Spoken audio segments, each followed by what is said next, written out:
दुर्गा प्रसाई पुरा bomb blasting सही भयो बालेन सरकार विरुद्ध र यसका मन्त्री विरुद्ध खनिरहनु भएको थियो। एकदमै हो। खास गरी भन्ने हो भने पछिल्लो समय उहाँले सहकारीसँगै सुकुम्बासीको समस्या जोडेर देशव्यापी रूपमा आन्दोलनको आदि तुफान सृजना गर्ने आन्तरिक तयारी गर्दै हुनुहुन्थ्यो भन्ने भित्री सूचना सरकारलाई प्राप्त हो र त्यो वीरगञ्जको दियालो होटल भनेको चाहिँ मेरो पनि भावना गाँसिएको ठाउँ हो। ए हजुर। त्यो मेरो जिल्ला बारा हो। म त्यहाँ वीरगञ्ज जाँदा त्यहीँ चिया नास्ता खानी त्यहीँ बस्ने काम गर्थेँ। हजुर हजुर। त्यो राम्रो होटल हो। ओके। अब अहिले वास्तवमा दुर्गा प्रसाई त्यहीँ राखेर उनलाई अनुसन्धान गर्दैछ। अब काठमाडौँको चिसो ठाउँबाट अहिले काठमाडौँमा त यति गर्मी छ, वीरगञ्ज गएका छन्। यदि उनलाई कुनै सुविधा दिएन भने हिरासत त त्यहाँ त भकभक उम्लिएको पानी जस्तै उम्लिएको मरुभूमि जस्तै हुन्छ, शास्ति त पक्कै पनि हुन्छ। अब दुर्गा प्रसाईको सवालमा चाहिँ हर्क साम्पाङज्यूले जसरी यो चटाइमा गुन्द्रीमा बसेर देश जनता विकास समृद्धिको लागि योगदान गरिरहँदा उहाँ पार्लियामेन्टमा पुग्नुभयो र आज प्लेकार्डसहित प्रदर्शन गरिरहनु भएको छ र तिनै हर्क साम्पाङजीसँग निश्चित कुराहरूमा सम्झौता गरेर आन्दोलनको आदि तुफान सृजना गर्ने गरिब दुखी असहाय सुकुम्बासीहरूको पक्षमा सहकारी पीडितहरूको आन्दोलनलाई पनि जोडेर लाने र बालेनको सरकार विरुद्ध चौतर्फे आन्दोलनको सृजना गर्ने र जनविद्रोह नै गरेर सत्तै कब्जा गर्ने अन्तिममा भन्ने योजनामा दुर्गा प्रसाई निकै अगाडि बढिसकेको सूचना बालुवाटार र सिंहदरबारमा इन्टेलिजेन्स मार्फत सायद प्राप्त हो। त्यस्तो ठुलो योजना हुँदै थियो त्यहाँनिर। हो उनीले घोषणा पनि गरेका थिए हामी व्यापक आन्दोलन गर्छौँ, एकदम हामी तुफान ल्याउँछौँ भनेर। कुन सभा गर्ने कुराहरू पनि गरिराख्नु भएको थियो। कोर सभा त त्यो त बाहिर देखाउने डेमोक्रेटिक कुराहरू भयो, भित्र चाहिँ साँच्चै शान्तिपूर्ण ढङ्गले क्रान्ति नै गर्ने भनिरहेका थिए। के अरे राजा सहितको हिन्दू राष्ट्र स्थापना गर्ने उनको एजेन्डा बुझिन्छ। हर्क साम्पाङ चाहिँ कम्प्लिटली यो बालेन सरकारलाई पच्युत गर्नुपर्छ। एकदम यो सरकार जनविरोधी हो, देश विरोधी भयो, सुकुम्बासी विरोधी भयो, यसले जनतालाई दुःख दियो, यसले राष्ट्रिय अर्थतन्त्र कोल्याप्स पार्ने हो भन्ने हिसाबले उहाँ एकदमै छटपटिरहनु भएको छ। भन्नासाथ नेकपा एमाले, नेपाली काङ्ग्रेस, राप्रपा लगायतका विपक्षी दलहरूको पनि सिम्पथी हर्क साम्पाङज्यूप्रति छ। एकदम अब यो अहिले यो जुन 3 नम्बर पुल छ हेटौँडाभन्दा यता चुरियामाई भन्दा यता र अमलेखगञ्ज भन्दा बिचको त्यो तिनको के अपराध थियो? त्यहाँ खाजा खान पाइन्थ्यो, नास्ता खान पाइन्थ्यो, त्यो राम्रो ठाउँ थियो। त्यहाँ करिब करिब 67-68 वटा जुन दोकान टहराहरू छ त्यो हटाइदियो सबै र धेरै जसो संरचना हटाएर ऐलानी जग्गामा के अरे सुकुम्बासी भनेर जो बसेका छन् ती सबैलाई हटाउने प्लान गरिसकेपछि तिनका प्रतिनिधिहरू पनि दुर्गा प्रसाईसँग गएर होटलमा गोप्य रूपमा भेटेर आन्दोलन तताउने तयारी गरेको सूचना पाइसकेपछि दुर्गा प्रसाईलाई पक्राउ गरेको बुझिन्छ। एकदम अब तपाईँले यो भन्दै गर्दा नि जस्तो अब त्यहाँ चाहिँ विशेष उहाँ पूजाको लागि जाने भन्ने कुराहरू छ होइन, मन्दिरमा पूजा गर्न जाने मान्छेलाई यसरी एकाएक करप ज्याप गर्न मिल्छ त? मिल्दैन, बिल्कुल मिल्दैन। यो अप्रजातान्त्रिक कुरा हो र उहाँलाई अदालतले भनेपछि तपाईँले भने जस्तो बालेन सरकारलाई दुर्गा प्रसाईको ठुलो डर छ यतिखेर। हो, दुर्गा प्रसाई नै भारी हुन थाले। एउटा कुरा याद गर्नुपर्छ, दुर्गा प्रसाई त्यो खतराको घन्टी हुन् जसले विगतको सरकारलाई पनि डेन्जर जोनमा पारेका थिए र यिनी रोकिने छाटकाट छैन, किनभने यिनलाई धेरै दिनसम्म हिरासतमा राख्न सम्भव छैन। एकदम म सुन्दैछु उनका पुराना ज्यान मार्ने उद्योग, त्यसपछि सम्पत्ति शुद्धिकरण, सङ्गठित अपराध लगायतका मुद्दाहरू बिउताएर त्यसैमा कम्पाइल गरेर नयाँ ढङ्गले उनलाई लामो समयसम्म जेलमा राख्ने गरी सरकारले तयारी गरिरहेको छ भन्ने कुरो पनि मैले सुनेको छु। किनभने बाहिर रहेका दुर्गा प्रसाई खतरनाक साबित हुन सक्छन् भन्ने बालेन सरकारको बुझाइरहेको हुनाले त्यो अनुसारको सूचना विश्लेषणको तहमा पुगेपछि उनलाई करापच्याप बनाइएको हो भन्ने कुरा आएको छ। अब तर अदालतले चाहिँ विगतमा पनि उनका सङ्गीन मुद्दाहरू हुँदा पनि अब केही महिना चाहिँ उनी यो उसमा इन्डियाबाट पक्राउ गरेर ल्याएपछि जेलमा बसे, तर त्यसपछि फेरि उनी रिहा भए। अब उनी क्यान्सर रोगी भन्छन् अनि आफ्नो प्रमाणपत्र देखाउँछन्, सबै गर्छन्, त्यसपछि अदालतले उनलाई उपचारको लागि भनेर छोडिदिन्छन्। अब यो पटक उनलाई लगाउने केस के हो त? राज्य विरुद्धको अपराध र साइबर क्राइम आदि इत्यादि केही गर्न खोज्या होला, शान्ति व्यवस्थामा खलाल पुर्याउने। तर फ्रिडम अफ स्पिच त छ नि त। मलाई बोल्न दे सरकार भनेर बालेनजीले र्याप गाउनु भएको थियो, आज बोलेकै त हो दुर्गा प्रसाईले, अरू के गरेका छन् र? त्यसकारण दुर्गा प्रसाईलाई अविलम्ब रिहा गर्नको निम्ति म यहाँबाट आह्वान अपिल गर्न तपाईँले चाहन्छु। नि अपिल गरिराख्नु भएको छ। उहाँहरूको सङ्गठनले पनि ठुलो आन्दोलन गर्दैछ यदि उहाँले रिहाई गरेन त्यो भने। उहाँहरूले पनि घोषणा गर्नुभएको छ। यद्यपि दुर्गा प्रसाईसँग मेरो विगतमा 36 को आँकडा थियो, ममाथि आक्रमण भयो के भयो ती विषयहरू बेग्लै हुन्। मैले बिचमा एकचोटि उहाँसँग भेट्या पनि थिएँ। अब उहाँलाई हल्का पश्चाताप पनि भएको होला। त्यस कारणले गर्दाखेरि दुर्गा प्रसाईलाई अहिले पक्राउ गर्नु भनेको गैर कानुनी हो, अनावश्यक हो र उहाँलाई अदालतले सायद अब धेरै दिन थुन्दैन। अब उहाँलाई बन्दी प्रत्यक्षीकरणको रिट परेपछि छोडिदिन्छ होला। एकदम भनेपछि झन् घाइते बाघ तपाईँको बाहिर निस्किएपछि झन् खतरा हुनसक्छ, फेरि झन् खतरा हुनसक्छ। किन जिस्काएको, किन चलाएको? दुर्गा प्रसाई यसै पनि मुख बन्द नहुने मान्छे हुन् होइन। उनी बोलेको बोलै गर्छन्, झन्झन बढी बोल्छन् र झन्झन हौसिन्छन्। त्यस कारण बालेन सरकारले चौतर्फीमा आफ्नो सङ्कट आफै निम्त्यायो के। एकदम हो। हुँदा दुर्गा प्रसाईलाई पनि आफ्नो विरुद्ध फ्रन्ट लाइनमै उभ्याइदियो नि त सरकारले। तपाईँले सरकारले त शत्रुको विरोधीको तह घटाउनु पर्थ्यो, तर अझ बढायो। सुकुम्बासी त अलरेडी छँदैछ होइन। तपाईँले भने जस्तो भनेपछि सदनबाट हर्कजीले राजीनामा माग्ने र त्यसपछि सडकबाट चाहिँ दुर्गाजीले सडक तताउने। हर्क साम्पाङज्यू लगायत नेकपा एमाले, नेपाली काङ्ग्रेस, राप्रपा लगायतका प्रतिपक्षी दलहरू एक ढिक्का हुने स्थिति आयो। किनभने बालेन शाहजीको काम कारबाही आदि इत्यादि नेपाल राष्ट्रको हितमा छैन। कसको हितमा छ, किन उहाँ यो गरिरहनु भएको छ? लाखौँ लाख सुकुम्बासीलाई उठाएर राज्यको अरबौँ खरबौँ बजेट सुहा गरेर ढुकुटी रित्याएर अब यो उहाँले यो समस्या किन ल्याउनु भयो? सतहमा महँगी यति धेरै बढेको छ, गरिबी यति धेरै बढेको छ, शोधनान्तर व्यापार घाटा बढेको छ, अन्तर्राष्ट्रिय मुद्राको सञ्चिति डलरको सञ्चितिले अहिले राष्ट्र ब्याङ्कमा जुन डलरको सञ्चिति छ त्यसले 8 महिनाको आयात धान्न सक्दैन। अनि रेमिटेन्स घटेको घटै छ, जिडिपी बढ्ला जस्तो छैन, झन् घट्ला जस्तो छ। अनि त्यति मात्रै होइन, तपाईँलाई म एउटा न्युज पनि यहाँ सुनाइदिन्छु। अहिले देश गम्भीर आर्थिक सङ्कटको डिलमा उभियो, किनभने फाइनेन्सियल टास्क फोर्सले पनि नेपालको आर्थिक अवस्था गए गुज्रिएको एकदमै नाजुक भनेर त्यो खालको प्रतिवेदन दिइसकेको अवस्था छ। होइन, सरकारले त विदेशमा तपाईँको त्यो लिस्टमा अहिले नचढाउनु, हामी त तपाईँको चाहिँ अल्प विकसित अवस्थामा हो भन्ने खालको कुराहरू पनि गरिरहेको छ। एलडिसी राष्ट्रको नेपाल अध्यक्ष नै थियो पहिला होइन, लिस्ट डेभलप कन्ट्री भन्ने हुन्छ कि एलडिसी, त्यसको अध्यक्ष नै थियो। तर अहिले सरकार चौतर्फी मोर्चामा फेल खाइसकेपछि छटपटाइरहेको आवाज पनि हुन्छ। तपाईँलाई म एउटा यहाँ देखाउन चाहन्छु। यहाँ यसपछि यो पनि हामी सुनौँ। हजुर हजुर, ओके। हस्ताक्षर बिनाको प्रेस नोटलाई कूटनीतिक नोट भन्दै सरकारले फेरि ढाँट्यो। ढाँट्नेमा परराष्ट्र मन्त्री शिशिर खनाल सबैभन्दा अगाडि। दर्शकवृन्द, सरकारले एउटा मामुली प्रेस नोट जारी गरेर कूटनीतिक नोट जारी गरेको भन्दै नागरिकसँग झुट बोलेको छ। खास गरी कालापानी लिपुलेक क्षेत्रमा नेपाललाई थाहै नदिई भारत र चीनले व्यापार सुरु गरेको विषयमा सरकारले कूटनीतिक नोट पठाएको भन्दै एउटा चिरकटो सार्वजनिक गरेको थियो। कुनै पनि आधिकारिक निकायको हस्ताक्षर समेत नभएको उक्त चिरकटो कूटनीतिक नोट नभएर मिडियामा आएका प्रश्नहरूको जवाफ मात्र भएको खुलेको छ र भारत सरकारले उक्त प्रेस नोट प्रति पनि आपत्ति जनाएको छ। परराष्ट्र मन्त्री शिशिर खनालले यसअघि गम्भीर विषयमा पटक पटक ढाँट्दै आएका छन्। भनेपछि हस्ताक्षर पनि छैन, केही छैन। यो कति ढाँटेको प्रेस नोट पठाएकै रहन्छ, प्रेस नोट पठाएकै रहन्छ, जनताको आँखामा छारो हालेको। ल हेर्नुहोस्, इन्डियालाई कालापानी लिपुलेक लिम्पियाद्वारा हाम्रो हो भनेर प्रेस नोटै पठाएको छैन। एकदम तपाईँको डिप्लोमेटिक नोट नै पठाएको छैन। बेकार ढाँट्ने, जनताको आँखामा छारो हाल्ने, मिडिया स्टन्ट गर्ने। एकजना तपाईँको जहाजको पाइलट पनि के झा समथिङ झा पनि रिहाई भयो भनेर एकचोटि आएको थियो नि, हो मलाई थाहा छ। पछि त तपाईँको त्यो रिहाई भएको होइन रहेछ होइन? होइन नि, त्यो रिहाई भएकै होइन, त्यसमा परराष्ट्र मन्त्रालयले सफेद झुट बोलेको छ। एकदम भनेपछि यो सरकारको कहीँ पे नजर कहीँ पे निशाना। अब एकजना सांसद वा नाइजेरियन केटी काण्डमा जोडिया छन्, त्यो विषयमा पनि कृष्ण कुमार कार्की भन्ने, त्यो विषयमा पनि बोलौँला। तपाईँलाई अर्को इन्ट्रेस्टिङ फ्याक्ट चाहिँ म राखिदिन्छु। ल हेर्नुहोस्, एउटा मसँग न्युज छ। त्यो न्युजले के भन्छ भने यहाँ भन्छ एफटिएफले बालेन सरकारलाई कालो सूचीमा राख्ने विषयमा एउटा सख्त अल्टिमेटम दिएको छ भन्ने आएको छ। अब के अल्टिमेटम रहेछ त कालो सूचीमा राख्ने? म पढिबाची सुनाउँछु। यो नेपाल आज भन्ने मिडियामा आएको छ, तपाईँलाई म सुनाइदिन्छु। एफटिएफले बालेन सरकार, यहाँ तपाईँलाई म अलिकति यो लिङ्क खोल्दैछ, म सुनाइदिन्छु। हेर्नुहोस् है, अब यस्तो अवस्था छ हाम्रो।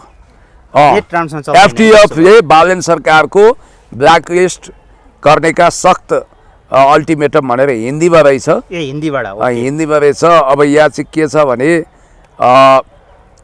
एफटीएफ ने नेपाल को संभावित ब्लैकलिस्टिंग की कड़ी चेतावनी दी है। एपीजी प्रतिनिधिमंडल ने काठमांडू में हुई बैठकों में असंतोष जताया। ब्लैकलिस्ट होने पर नेपाल की अर्थव्यवस्था और विदेश निवेश पर गंभीर असर पड़ सकता है।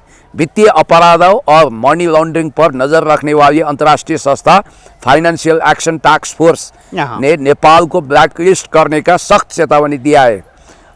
एफएटीएफ की क्षेत्रीय संस्था एशिया पैसिफिक ग्रुप एपीजी ने अल्टीमेटम दिया है कि यदि नेपाल वित्तीय अपराधों को रोकने में पर्याप्त सुधार नहीं दिखाता है तो उसको जल्दी ही ब्लैकलिस्ट में डाल दिया है। 4 महीने के समय और कड़ा चेतावनी। रिपोर्ट के अनुसार सितंबर 2016 में होने वाली निर्णायक समीक्षा से पहले नेपाल के पास ठोस नतीजे दिखाने के लिए 4 महीने से भी कम समय बचा है। एपीजे के deputy executive secretary David Sanon के नेतृत्व के एक प्रतिनिधिमंडल काठमाडौँ का दौरा किया भनेर यसरी वास्तवमा इन्टरनेसनली एउटा घटना जोडिहालेँ यहाँनिर। जस्तो भनौँ न चाहिँ नेपालमा सम्पत्ति शुद्धिकरण लगायतका मुद्दाहरू जुन छ नि त्यो फिर्ता गर्न पाउँदैन।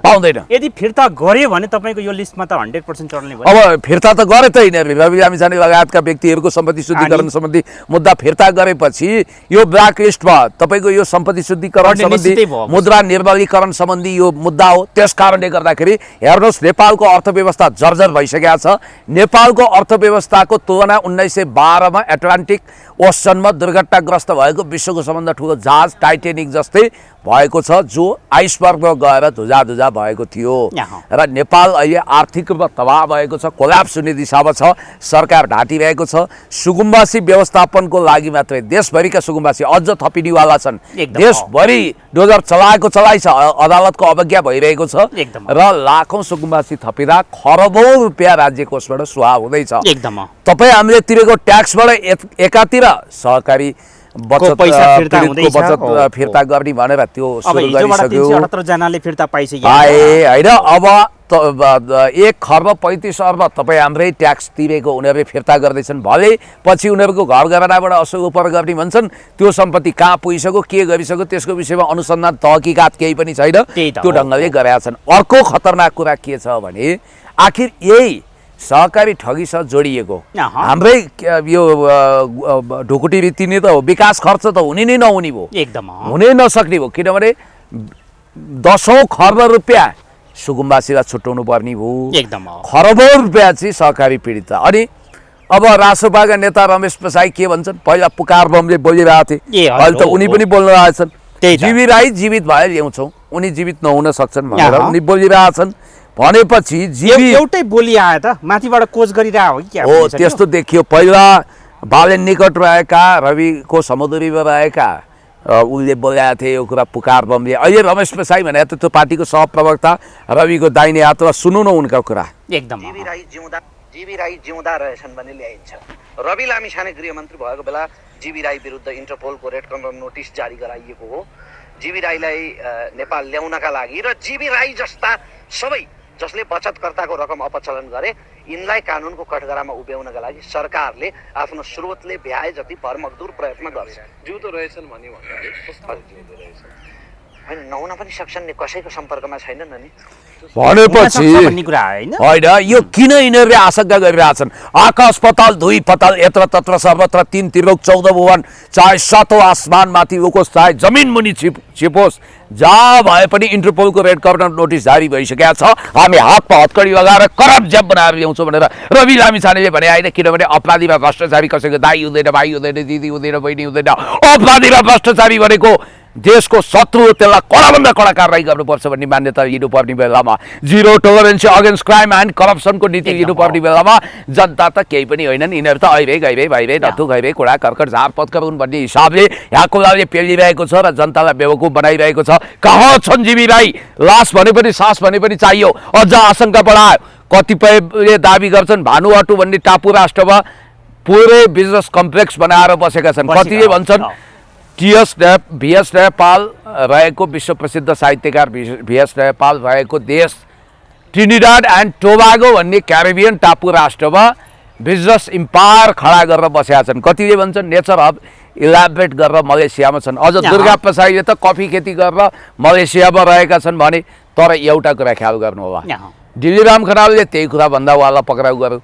पुकार बमले घुमाउरो तरिकाले होइन, झन्डै झन्डै सिधा सिधा त्यो बोले। रमेश प्रसाईले त झन् बुझ्ने भाषामा भनेका छन् अनुसन्धान गर्नु पर्यो। त्यही त हो। जीवी राईको सहकारीको प्रकरणमा जोडिएका रवि लामिछाने माथि पनि जीवी राईलाई के लुकाएका छौ कि के गरेका छौ भनेर अनुसन्धान गर्नु पर्यो। उहाँको तपाईँको परिवार छ नि त, उहाँको तपाईँको चाहिँ जीवी राईको बुवा गाउँपालिकाको अध्यक्ष हुनुहुन्छ होइन, उहाँको दाजुभाइ पनि छन् तपाईँको, कामिरहेछन् कि उहाँहरूले दाबी गर्नु भएको छैन त फेरि यो कुरा। खोइ अब गर्नु होला के होला, तर अब सरकारले यो ढङ्गले काम गरिरहेछ। खैर यो विषय म यति मात्रै भन्न चाहन्छु कि जीवी राईलाई आर्थर कानन डायलको उपन्यास सरलक होम्सको पात्र जस्तो रहस्यमय नबनाइयोस्, जेम्स बोन्ड मुभीको रहस्यमय मिस्टेरियस पात्र जस्तो नबनाइयोस्। उनको सास छ कि लास छ या ल्याउनु पर्यो एकदमै। र होइन भने जीवी राईलाई बेपत्ता बनाएको समाप्त गरिएको छ भने अपराधीहरूमाथि कडाभन्दा कडा कारवाही हुनु पर्यो। किनभने जीवी राईसँग सहकारीको 17 अर्ब रुपियाँको मामिला जोडिया छ र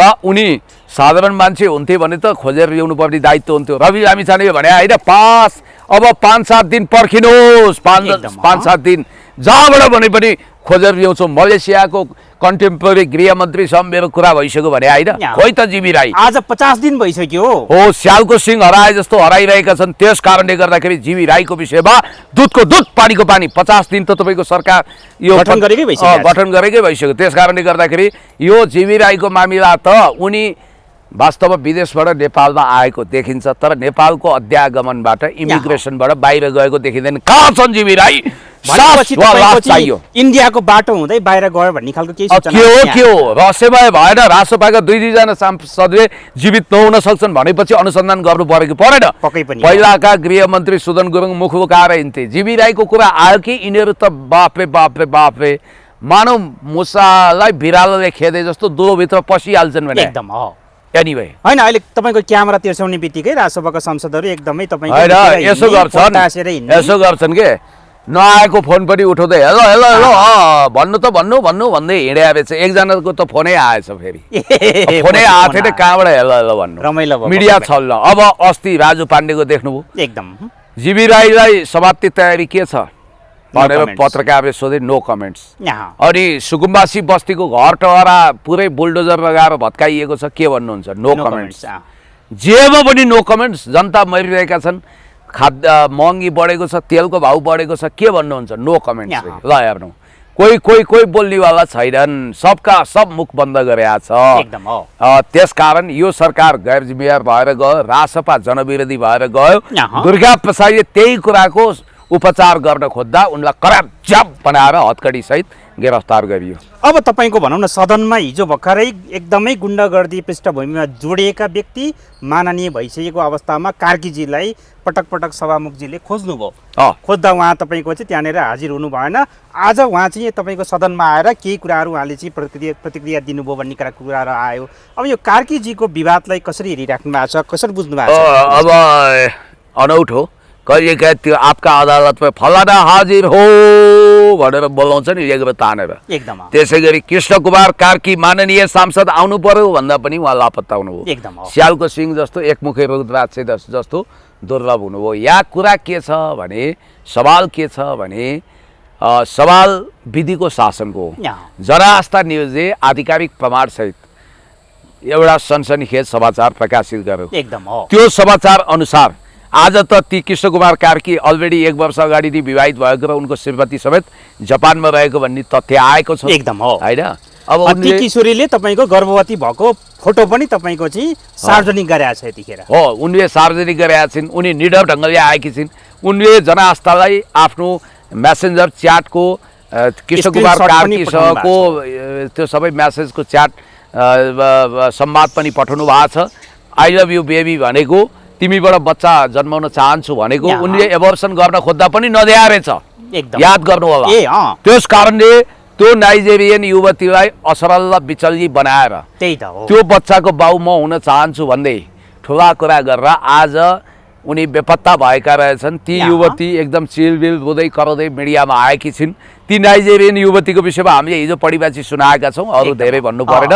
अहिले छताछुल्लो भएको छ। यो जान्नेलाई छान्ने भने त यस्तै यस्तै उटपट्याङ काम, भितण्डा गर्न, अपराध गर्न, यस्तै नचाहिँदा काम गर्न जान्नेलाई पो छान्ने भने रहेछ। हामीले त भन्ठान्यौँ अब राजनीतिक जान्नेलाई, समाज बुझ्नेलाई, पढे लेखेका इमान्दार र हरेक कुरामा पारङ्गत भएका जान्नेलाई छान्ने भने त होइन रहेछ। उटपट्याङ गर्न, अपराध गर्न, झुटो बोल्न जान्नेलाई छान्ने भने रहेछ के। उनीहरूले के होला, पार्टीबाट कारबाही होला त? अब खोइ त्यो छेडछन्द त्यति देखिएन, तर यो गम्भीर अपराध हो।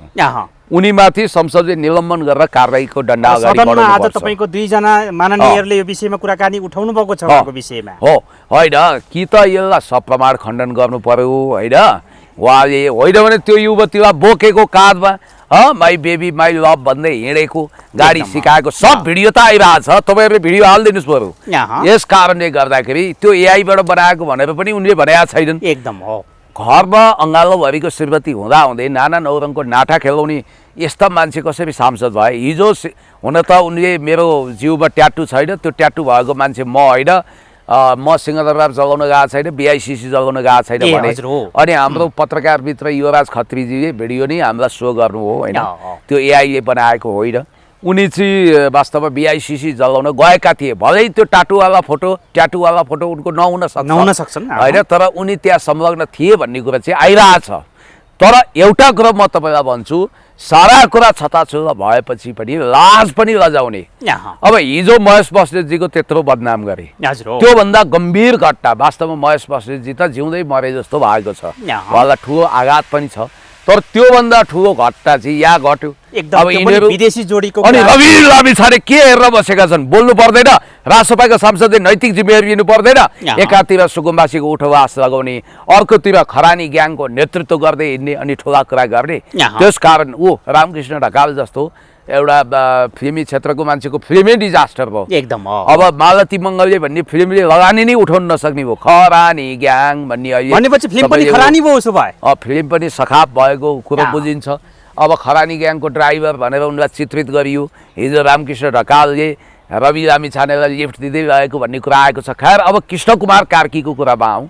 कृष्ण कुमार कार्कीलाई जनताले चुने, यो नै भुल गरे जनताले होइन। उसको पृष्ठभूमि के हो कसो तपाईँको अरू दिग्गज मान्छे उठ्या थिए नि क्या? उनीहरूका दिग्गज मान्छे रहन्छन्। जान्नेलाई छान्ने भने यस्तै यस्तै अन्य पार्टीमा पहिला थिए होला नि। अब यो जनता नै हुइममा चले। अब सामधाम दण्डभेद नीति प्रयोग गरेर पुरै तपाईँको राज्य संयन्त्रको दुरुपयोग गरेर चुनाव भएको छ। अब यिनी पहिला यो चरी भनेर चिनिने दिनेश अधिकारीको ग्याङमा रहेछ एकदम हो। त्यो जनआस्थाले दाबी गरे अनुसार होइन। हामीलाई त थाहा छैन, हामी चिन्दैनौँ। त्यो चरी भन्ने भाइलाई चाहिँ एकचोटि मैले भेटेका थिएँ, एकचोटि चियाखानी क्रममा भेटेको। अब मलाई चाहिँ त्यतिखेर म अखबारमा लेख्थेँ, दाइको आर्टिकल पढ्छु भनेका थिएँ। अब त्यतिखेर उनी युथ फोर्सको केन्द्रीय सदस्य थिए। मैले एकचोटि भेटे आउँ, पछि उनी इन्काउन्टरमा मारिए। उनको दाजु अलि व्यावसायिक व्यक्ति हो, एलओडी के अरे ठमेलको भिआइपी चलाउनुहुन्छ ध्रुव अधिकारीजी।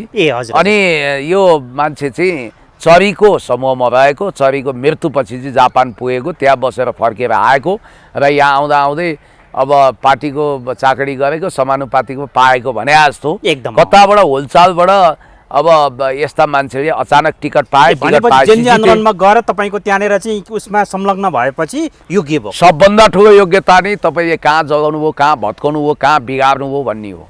आज दुर्गा प्रसाईसँग तपाईँका हजार असहमति हुन सक्छन्, तर दुर्गाले अहिले उठाएका दुई चारवटा जेन्युन कुरा त विचारणीय छ नि। एउटा राष्ट्रियता हाम्रो धाराशाही हुँदैछ, दोस्रो डिप स्टेटले जरा गाड्यो, तेस्रो 15औं दलाइ लामा नेपालबाट घोषणा हुन सक्ने खतरा छ। एक चीन नीति विरुद्ध, असंलग्न परराष्ट्र नीति र पञ्चशीलता विरुद्ध यहाँ चलखेल भइरहेको भन्ने कुरा त आइरहेछ। त्यस कारणले गर्दाखेरि हर्क साम्पाङले प्ले कार्ड बोकेर डोजर आतङ्क बन्द गर, अनि त्यसपछि गरिब विरोधी सरकार मुर्दाबाद, सरकारले राजीनामा दिए भनेर भन्न नपाउने, त्यो त क्रिएटिभ प्रदर्शन हो। अहिलेको सभामुखजीले के गरिरहनु भएको छ? वाक स्वतन्त्रताको सम्मान गर्छु भन्नुहुन्छ, 3 मिनटबाट 4 मिनट उता बोल्न पाइँदैन, च्वाट्टै माइक काटिदिनुहुन्छ। आज पनि रिसाएर हर्काजी फेरि बाहिर निस्किनु भयो, आज पनि मौकै पाइएन होइन। उहाँले त वास्तवमै राष्ट्रियता, उहाँले प्रष्ट रूपमा भन्नुभएको छ सदन भनेको हामी विपक्षीको हो, सरकारको पक्षमा त तपाईँको छँदैछ, पार्टीको पक्षमा छँदैछ, हामी प्रतिपक्षले बोल्न पाउनुपर्छ भन्दाखेरि उहाँलाई बोल्न दिए। मलाई बोल्न दे सरकार भने होइन,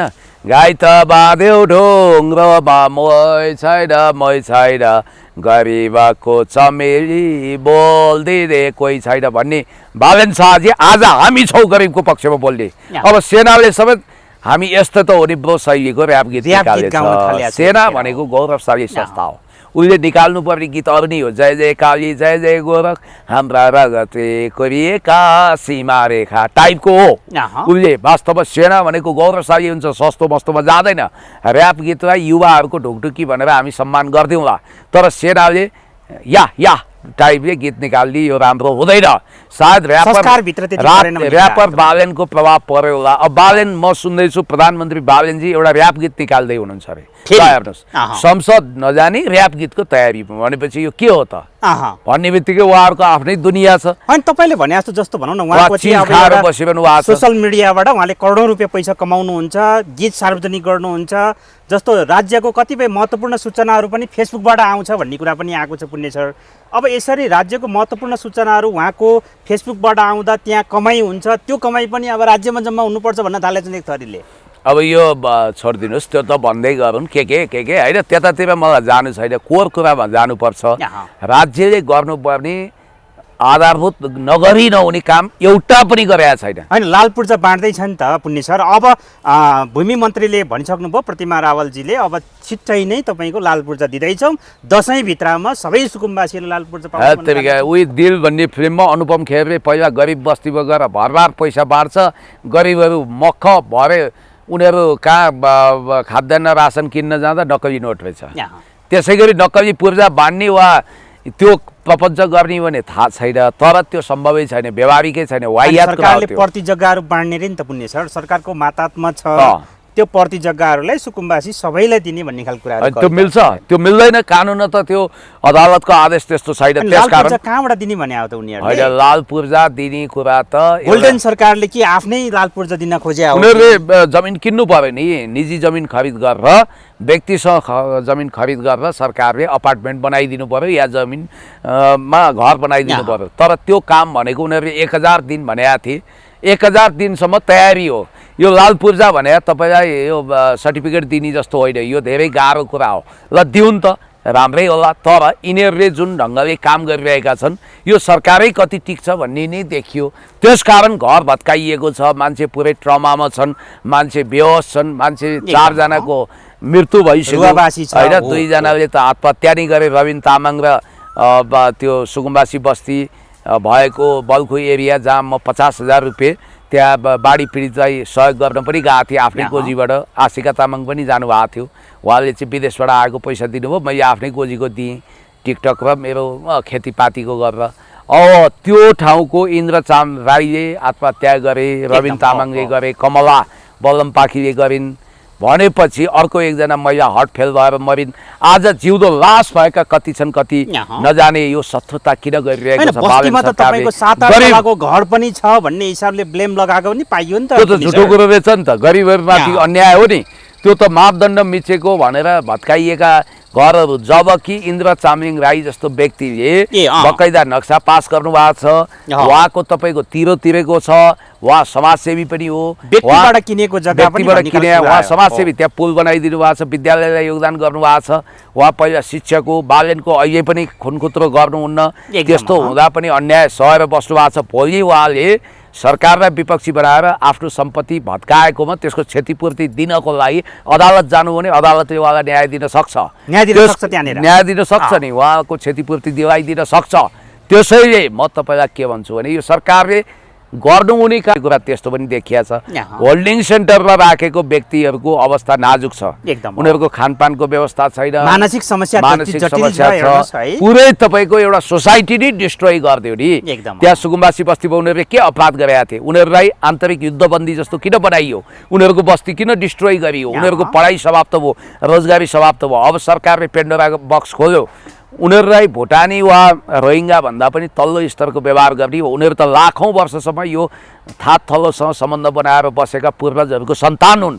त्यसकारण उनीहरूमाथि इतिहासमै ठुलो अन्याय भएको छ। गरिबहरूको आँसु र श्रापले गर्दा बालनजीको बुद्धि दिन प्रतिदिन भ्रष्ट हुँदै गएको छ। यो श्रापले गर्दा हो, झन् त्यो उल्टो भ्रष्ट श्रापले हुँदै गएको छ। विनाशकालले विपरीत बुद्धि जस्तो हुँदै गएको छ। यहाँ। उहाँ झन्झन दम्बी र अहङ्कारी हुँदै जानु भएको छ। अब भगवानको मन्दिर तोड्नु भएको छ, भगवान मान्नुहुन्न, जनता रूपी भगवान पनि मान्नुहुन्न। त्यस कारणले गर्दाखेरि यो देश नेपाल आमा पुरै रोइरहेको छ। यहाँ। हेर्नुहोस्, हामीले यस्तो काम गरौँ जसको कारण गरिब दुखी रोगी असहायको आशीर्वाद हाम्रो शिरमाथि होस् र हाम्रो 50औं पुस्तालाई भलो होस्। त्यो काम पो गर्ने त। उहाँको पनि सानी छोरी छिन् फुल जस्ती, तिनको पनि त शुभ शुभ शुभ जय कल्याण हुनु पर्यो। नजाने यिनीहरूले गरेका यी गरिब विरोधी क्रियाकलापले कति श्राप लाग्ने हो, आँसुले कति पोल्ने हो मलाई थाहा छैन। दैविक दण्ड पनि हुन्छ, यिनीहरूलाई कानुनी दण्ड पनि हुन्छ र अव्यवहारिक कुरो गरेका छन्। लाल पूर्जा दिने भने यो तपाईँको मार्कसिट दिने जस्तो त होइन, धेरै गाह्रो काम छ। त्यस कारणले गर्दाखेरि यो अब अर्को तपाईँलाई भनिहालेँ, डिप्लोमेटिक नोट पठाएँ भनेर झुटो बोल्ने यो सरकार होइन। स्कुलको फीहरूकै कुरा गरौँ, सारा स्कुलमा चाहिँ एबीसी क्याटेगोरी छुट्याएर मापदण्ड छुट्याएर फी तोकेको छ। एउटा पनि लागू भएको छैन, एउटा लागू भएको छैन। सब स्कुलले बहिष्कार त्यो लिस्टै मान्दैनन्। उनीहरू भनिरहेका छन् हामी त निजी स्कुल चलाउनै सक्दैनौँ। सरकारले जुन मापदण्ड तय गरेको छ, मन्त्री के हेर्दैछन् त फेरि? के हेर्नु, केही न केही यिनीहरूले केही पनि ब्रिज कोर्स सम्बन्धी पनि स्टन्ट गरे। त्यसैले मैले भन्न खोजेको कुरा के हो भने यो सरकार काशी जानुपर्ने कुत्तीको बाटो हिँड्दैछ, जनतालाई बेवकुफ बनाउँदैछ, आँखामा छारो हाल्दैछ।